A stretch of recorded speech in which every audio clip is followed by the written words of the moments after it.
From VOA Learning English, this is the Agriculture Report. The United Nations Environment Program says 200 million Africans go to sleep hungry. That number represents 23% of the population on the continent. A new UN study shows that 8 out of 10 countries facing the worst food shortages are in Africa. Recently, African experts, farmers, and others gathered in Kenya for 2 days of discussion. They debated ways to feed the growing human population in Africa and deal with rising temperatures on Earth's surface. The UN's climate change coordinator for Africa, Richard Muneng, was one of the speakers. He noted a need to increase food production to feed the population. But, he said, it is important to find ways to feed people without destroying forests, rivers, and seas that provide food. At the meetings, Emmanuel Dlamini served as a negotiator for One Africa, a group that fights extreme poverty in Africa. In his opinion, climate change is here to stay. He says African governments and farmers have to look for ways to deal with the changes. Most African countries depend on rain to prepare their farmland and to start growing crops. For the past few years, a lack of rainfall has affected several countries, making their populations dependent on food aid. African farmers say that a combination of unpredictable rain and rising temperatures creates an environment for crop diseases that affects production. The conference also heard from a representative of Nestle, one of the world's largest food companies. Nestle Africa's Hans Jor says farmers need assistance from food processing companies and non-governmental organizations. For VOA Learning English, I'm Alex Villarreal.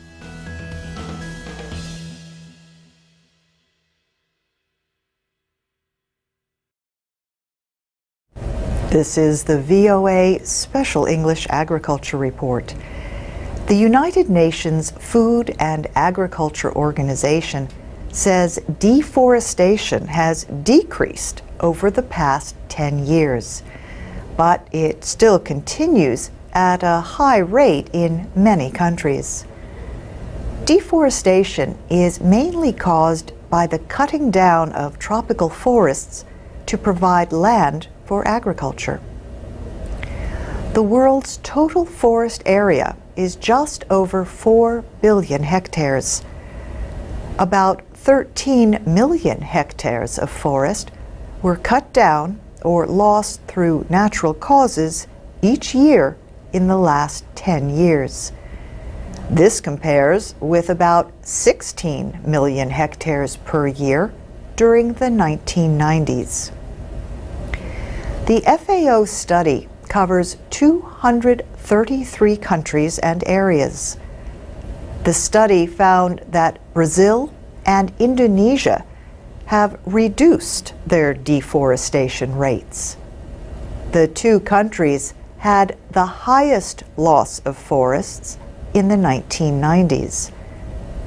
In addition, the study noted tree planting programs in countries such as China, India, Vietnam, and the United States. These programs, along with natural expansion of forests in some areas, have added more than 7 million hectares of new forests each year. South America and Africa had the highest yearly loss of forests during the last 10 years. South America lost 4 million hectares. Africa lost almost 3.5 million hectares. However, Asia gained more than 2 million hectares a year in the last decade. In North America and Central America, the forest area remained about the same. In Europe, it continued to expand, but at a slower rate than earlier. Eduardo Rojas is Assistant Director General of FAO's Forestry Department. He said for the first time, the rate of deforestation has decreased around the world. This is the result of efforts taken at local and international levels. Mr. Rojas said countries have improved their forest policies and legislation. They have also provided forests for use by local communities and native peoples, and for the protection of biological diversity. He said this is a welcome message in 2010, the International Year of Biodiversity. However, Mr. Rojas said the rate of deforestation is still very high in many areas. He said countries must strengthen their efforts to better protect and manage their forests. And that's the VOA Special English Agriculture Report. You can find transcripts, MP3s, podcasts, and captioned videos at voaspecialenglish.com.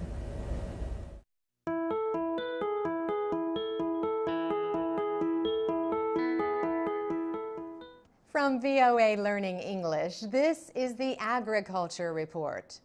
Cassava is a very important crop in many countries. More than 160 million people across Africa depend on the plant for food or to earn money. The continent produces 60% of the world's cassava. In May, the United Nations Food and Agriculture Organization reported that cassava production had increased by 60% worldwide since 2000. Agriculture experts had been expecting world cassava production to grow even more during the next 10 years. But those expectations have been crushed. Plant diseases are attacking cassava crops in East and Central Africa. Two diseases are the cassava brown streak virus and the cassava mosaic virus. The Food and Agriculture Organization says brown streak disease does more damage since it affects the root of the crop.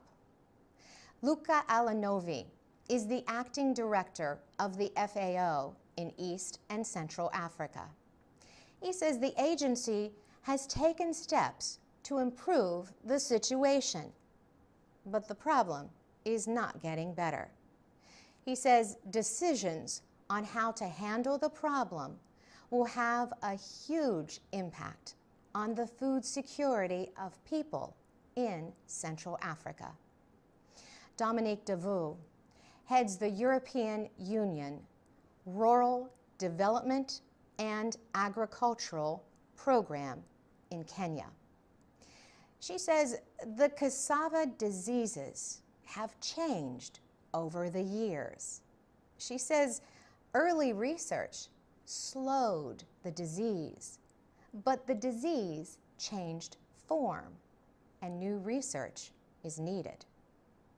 The FAO says at least $100 million is needed to study the diseases and support clean farm production.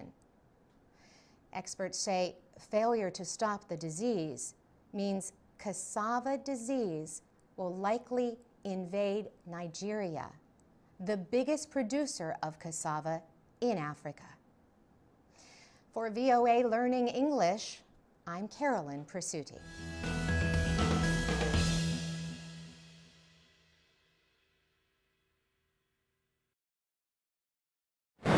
This is the VOA Special English Agriculture Report. Has anyone ever tried to get your goat? To get your goat is an expression. It means to make you mad. A good friend might tell you, "Don't worry about what that person said. He was just trying to get your goat." But there are plenty of good reasons to get a goat, and not just for milk or meat. The animals can help control weeds. They can be friendly with children and adults. And they can make money with their hair. Cashmere goats produce cashmere. Angora goats produce, no, not Angora. Angora fiber comes from rabbits. Angora goats produce mohair. Mohair is used to make clothing, carpets, and other products. The goats came from the Anatolian plains. Their name comes from the Turkish city of Ankara. The Mohair Council of America says the first Angora goats arrived in the United States in 1849.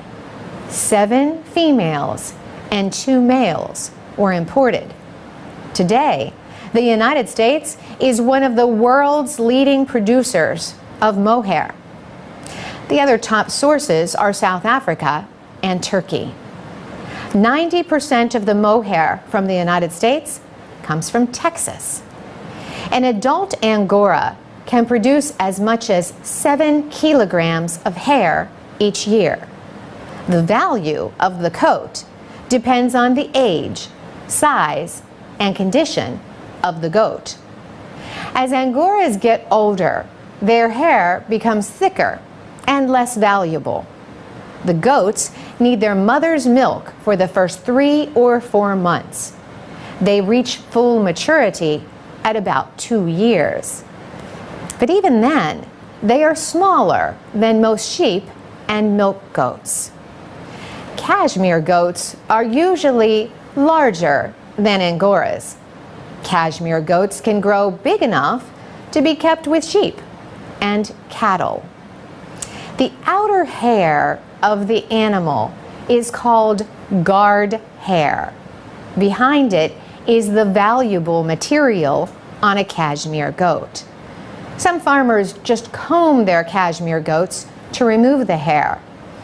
But if the goats do get a haircut, it often happens that when they would naturally lose their winter coat between December and March. Angora goats generally get their hair cut twice a year, in the spring and fall. Owners do it themselves or hire a professional shearer. An Angora without a coat can get cold, so the sheared goat may need to be kept extra warm for about a month after shearing. For VOA Special English, I'm Carolyn Presutti.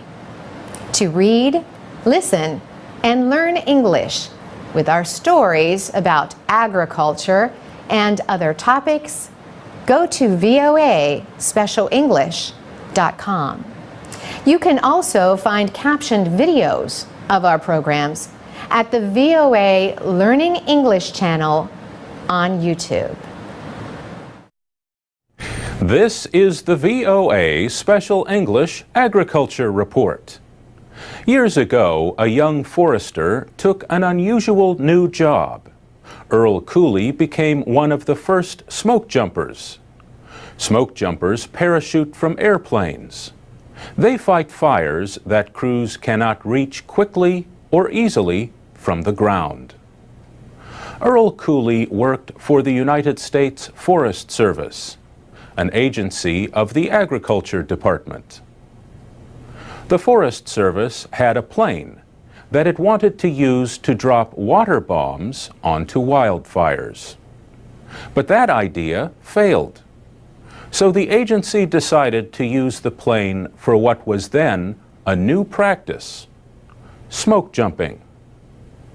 The first fire jump in the United States took place on July 12, 1940, in the Nez Perce National Forest in Idaho. Another smoke jumper, Rufus Robinson, went first. Then out came Earl Cooley.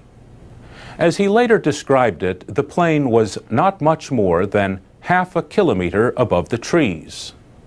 The day was windy, and the jump was not as good as others he had made. He began to turn over in the air when his chute opened, and there were problems with the lines at first. But he chose a large spruce tree to land in near the fire and climbed down. With hand tools, he and Rufus Robinson threw dirt on the fire and dug a line to contain it so the flames would not spread. They worked through the night and had the fire controlled the next morning when other men arrived from a camp in the area. Earl Cooley always said he was not afraid being a smoke jumper.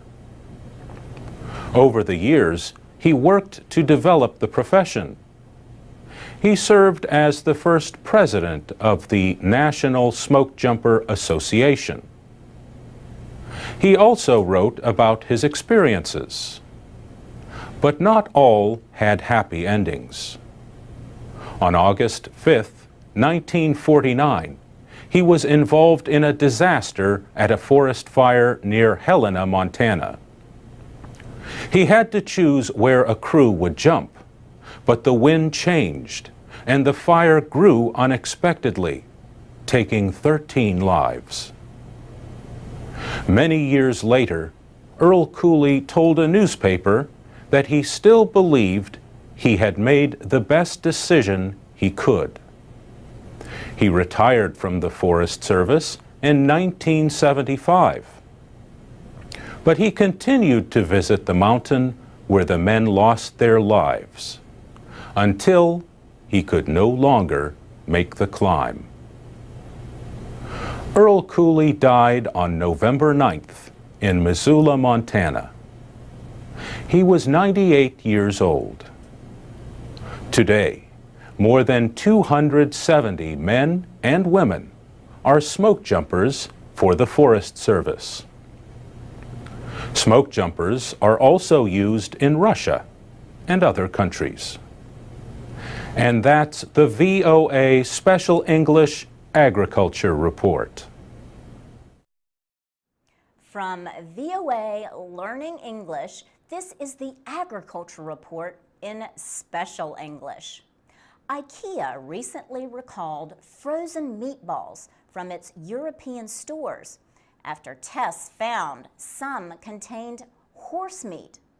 Czech investigators said they found small amounts of horse meat in Swedish meatballs at an IKEA store in the Czech Republic. IKEA is the big Swedish company that sells furniture, but its stores also sell Swedish foods. The packaging said the meatballs contained beef and pork. IKEA said meatballs from the contaminated batch were sent to stores in some other European countries. They included Belgium, Britain, France, Spain, Italy, Greece, and the Netherlands. Recently, laboratory tests found horse meat being sold as beef in a number of European Union countries. The EU law enforcement agency, Europol, is investigating the meat industry. Owen Patterson is the British Environment Secretary. He says the sale of horse meat as beef is unacceptable. He called it a fraud on the public.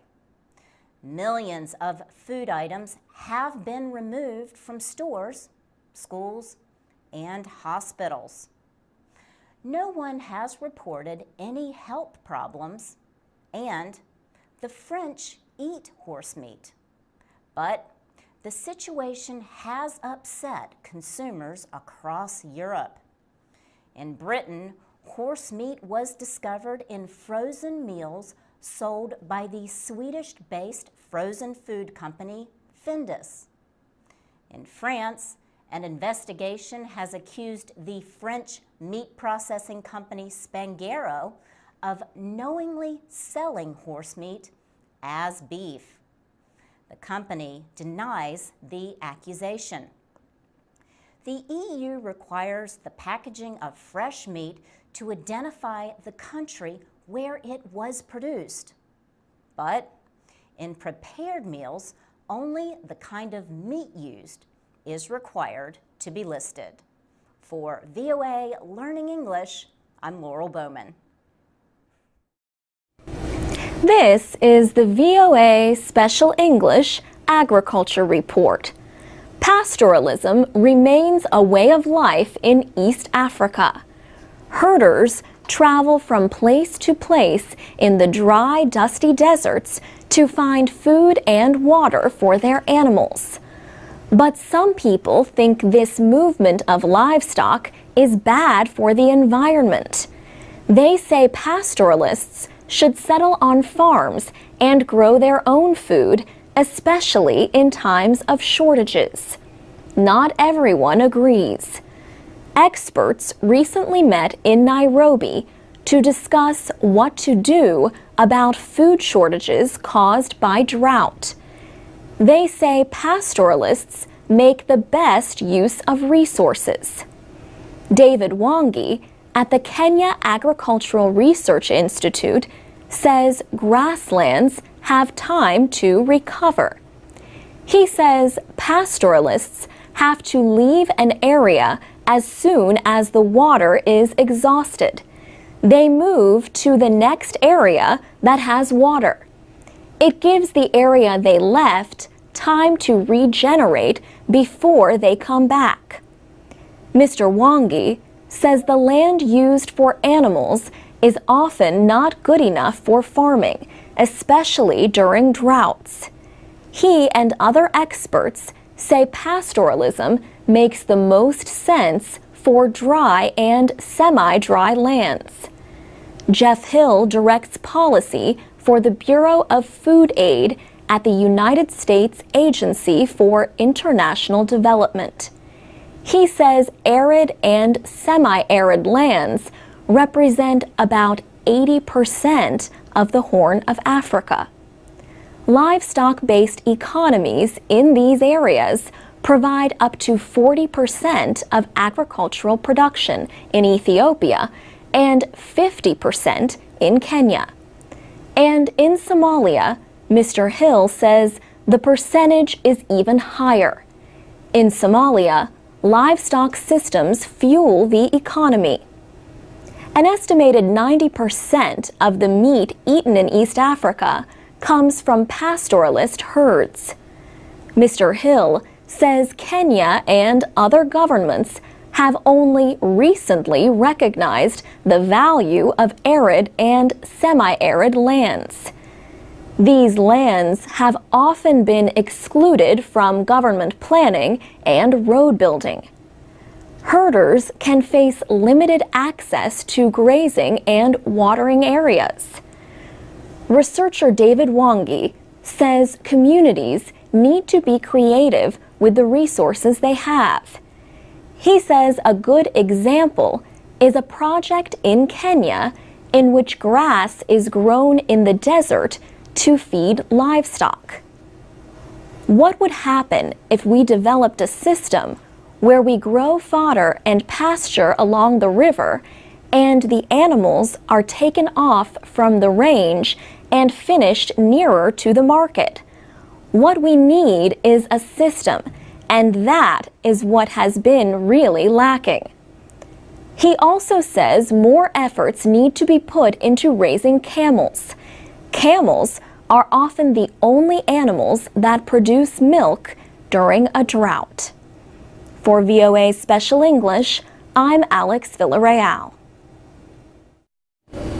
This is the VOA Special English Agriculture Report. East Africa's drought is the worst in 60 years. Scientists say the dry conditions in the Horn of Africa are at least partly the result of an event half a world away. The event is called La Niña, which means little girl in Spanish. A La Niña begins when waters become cooler than normal in the eastern Pacific Ocean near the equator. Changes in wind currents can then affect weather around the world.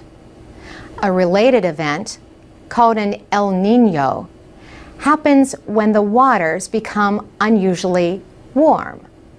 La Niñas and El Niños happen about every 3 to 5 years. The latest La Niña began in July of last year and ended in May. The conditions can last for up to 2 years. Wasila Tiao studies Africa for the Climate Prediction Center at the National Weather Service in the United States. With the La Niña, Mr. Tiao says the easterly winds that are supposed to bring moisture into East Africa are reduced. And when that happens, rainfall is reduced. Starting late last year, rains that were supposed to fall over Somalia, southern Ethiopia, and northern Kenya failed. That part of the Horn of Africa has a second rainy season during March, April, and May. Mr. Tiao says that one failed too, but probably mostly due to the atmospheric conditions that prevailed at that time. He says La Niña conditions might begin again by the end of this year. And if that happens, he says then the October through December rainy season could again be drier than normal. Climate researcher Simon Mason at Columbia University in New York says East Africa has been getting drier over about the last 10 years. Mr. Mason says this is at least partly the result of global warming. Rising temperatures in the Indian Ocean create conditions that pull moisture away from East Africa. Claudia Ringler at the International Food Policy Research Institute also points to another issue. She said much of the land in the drought-affected areas is not very productive, even in good times. It will not get any better. Even if we have a bit more rainfall, the general potential for more food production is not expected to improve dramatically in the region. In the United States, the latest La Niña pushed moisture away from the south, causing severe droughts. Texas has suffered billions of dollars in agricultural losses. Changes in the winds pushed the rain toward northern states, causing floods. For VOA Special English, I'm Carolyn Presutti. You can learn English and stay informed every day at voaspecialenglish.com.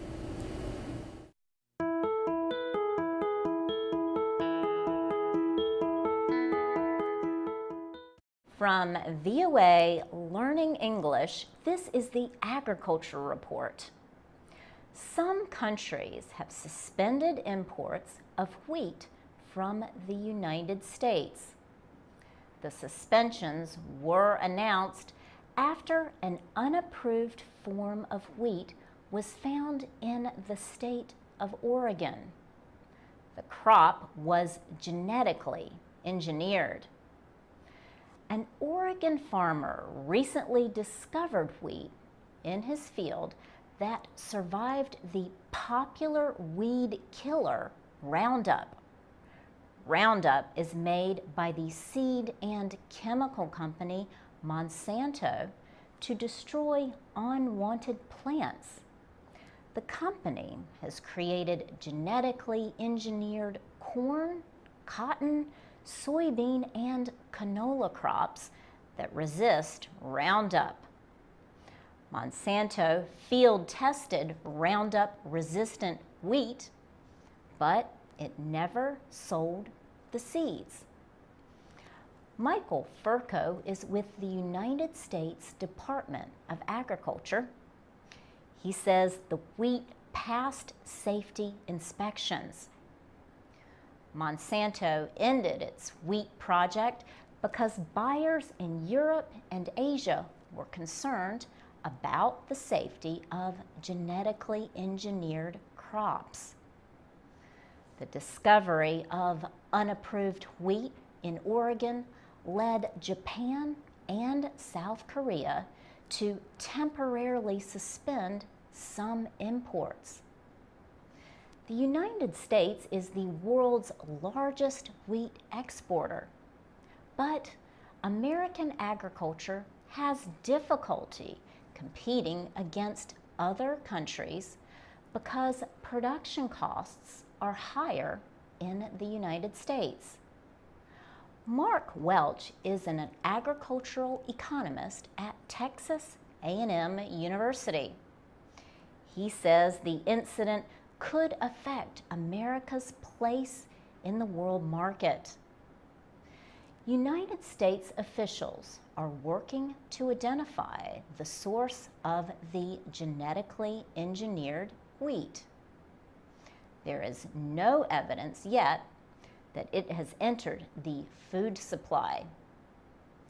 The Department of Agriculture is working to make tests available to wheat buyers.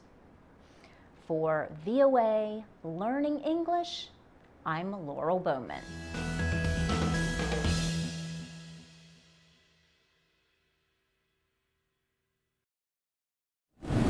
This is the VOA Special English Agriculture Report.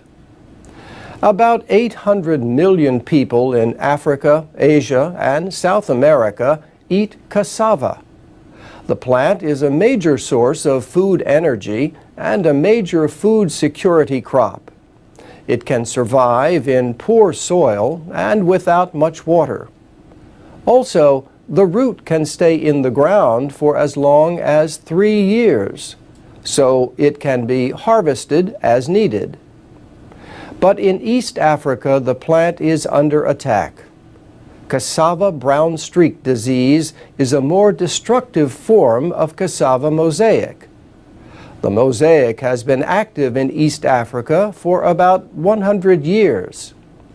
It limits plant growth, but brown streak can destroy a crop.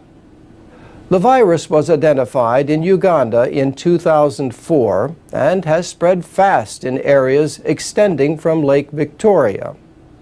So far, brown streak has not jumped to Nigeria, the world's largest producer of cassava. But it threatens more than 30 million tons a year of production in East Africa. In some areas of Uganda, rates of brown streak reached more than 85% in 2005 and 2008. Claude Fouquet is a scientist at the Donald Danforth Plant Science Center in St. Louis, Missouri. He says a few varieties of cassava can resist brown streak, but these are not the kinds Africans like. He is working to develop disease-resistant plants, but he says it will probably take 5 years. Loss of cassava crops could lead to hunger, and hunger can lead to migration and conflict. About $50 million is coming from the Gates Foundation, the Monsanto Fund, and the United States Agency for International Development. But Claude Fouquet says much more is needed to fight the disease.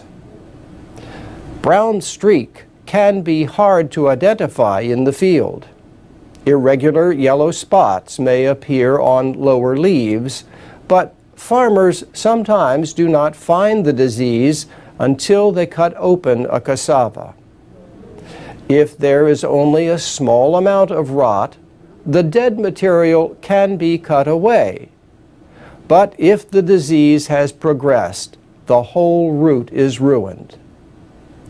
Scientists partly blame whiteflies for spreading the disease from plant to plant.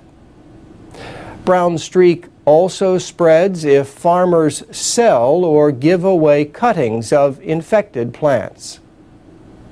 Cassava has many food uses, but the plant is not safe to eat unless it is specially prepared. It must be processed through methods like boiling, grinding, or fermenting. A substance that can produce deadly levels of cyanide when eaten must be removed. And that's the VOA Special English Agriculture Report.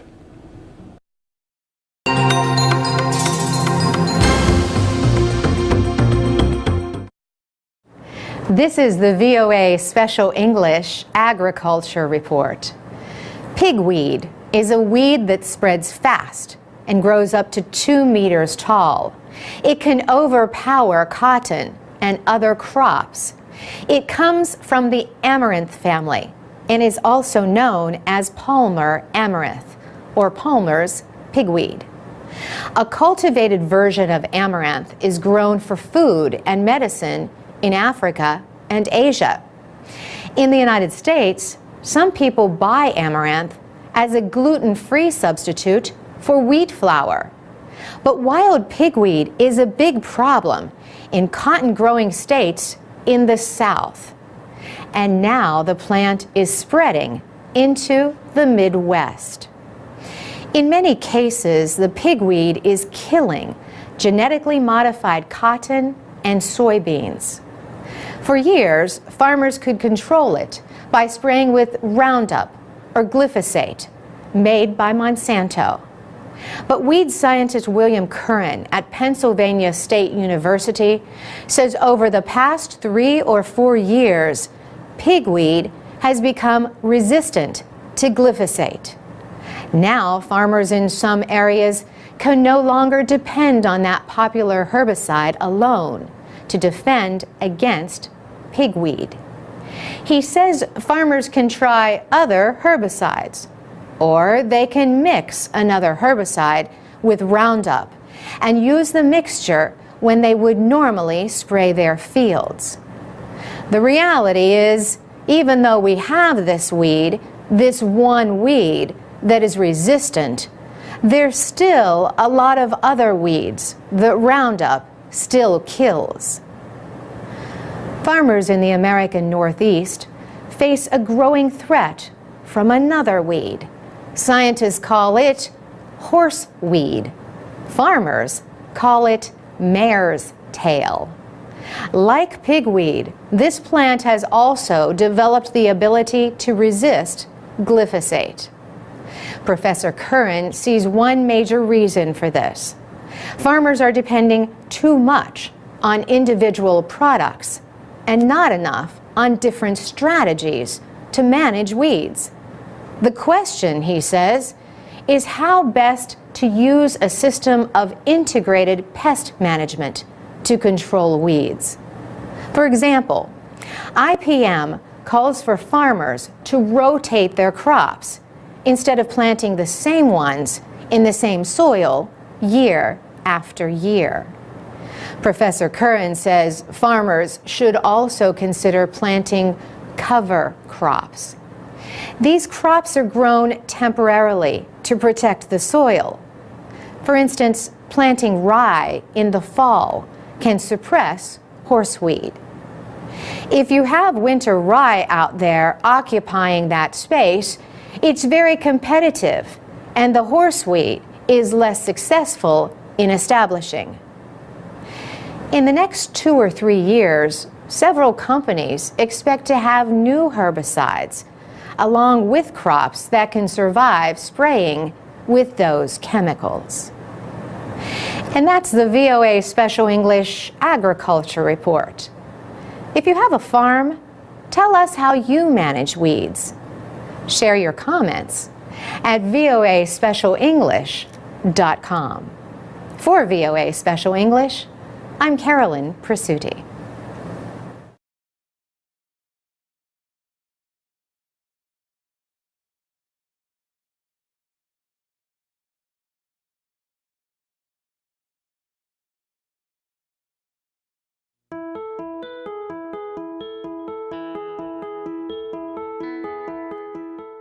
From VOA Learning English, this is the Agriculture Report. The United States Congress has been debating a new farm bill. This is a huge 5-year plan that includes support programs for American farmers. Government payments make up 8% of the income of farmers growing such major crops as maize, wheat, soybeans, cotton, and peanuts. That 8% is one of the lowest levels of support among developed countries. The Organization for Economic Cooperation and Development says the average among its members is 20%. One reason for the low payments is high global crop prices. The price supports or subsidies that pay farmers when prices are low have not been used very much recently. Grain prices are high. Farmers have earned record or near record profits in the past few years. But they still receive about $5 billion every year in what are called direct payments. These payments go to farmers whether crop prices are high or low. Farmers do not even have to grow a crop to get direct payments. Now, Congress wants to cut between $20 and $40 billion from farm subsidies. Even the largest farmers group, the American Farm Bureau Federation, expects that direct payments will end soon. Mary Kay Thatcher is the chief lobbyist for the group. She says the payments are hard to justify politically, but there are proposals to increase subsidies once crop prices go down again. One version would let farmers receive payments with higher market prices. Another would protect a farmer's total income when prices fall. David Orden is an economist with the International Food Policy Institute. He says both versions would anger farmers in other countries. For VOA Learning English, I'm Laurel Bowman.